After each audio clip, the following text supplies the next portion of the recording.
The International Criminal Court is now in session. Rodrigo Roa Duterte.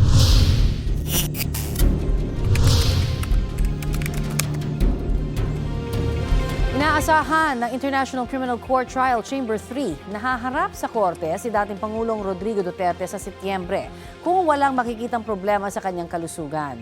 Nagbabala rin po ang Trial Chamber 3 sa iba't ibang kampo na huwag magkomento ng kung ano-ano sa media kaugnay sa kaso. Balitang hatid ni Mark Salazar.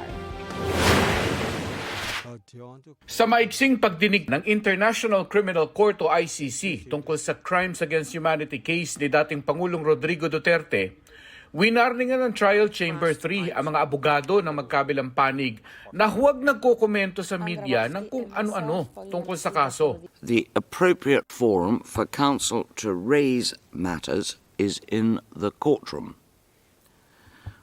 Trials are not conducted by the court of public opinion, but by this court during the course of the proceedings. Ang warning na ito ay bunsod ng mga interview na ibinigay ng dating abogado ni dating Pangulong Rodrigo Duterte na si Attorney Nicholas Kaufman.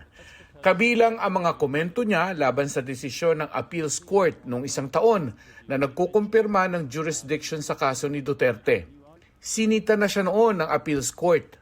Kaufman gave at least 2 interviews commenting on the decision. Some of those comments were his personal view. In the light of this previous history, this trial chamber feels it incumbent to repeat the reminder or warning to all counsel in the case. Pinaalalahanan din ng korte ang media at ang mga nasa social media na maging accurate at patas sa pagre-report tungkol sa kaso. Appears to have provoked suppliers of what is undoubtedly fake news. We wish to emphasize is the need for the media to report to the public accurately and fairly what is said in court. Sa isang pahayag, sinabi ni Attorney Nicholas Kaufman na wala siyang nilabag habang nagsisilbing abogado ni dating Pangulong Rodrigo Duterte sa kanyang kaso sa ICC. Kung hindi raw siya magkokomento sa media, ang mapapakinggan lang daw ay ang naratibo ng prosecution team. Binigyang diin din ni Kaufman na si Duterte at hindi ang ICC ang pinagsilbihan niya.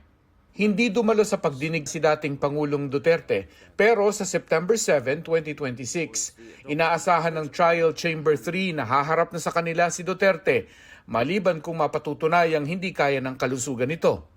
Sa July 14 magpapatuloy ang status conference sa kasong Crimes Against Humanity ni Duterte.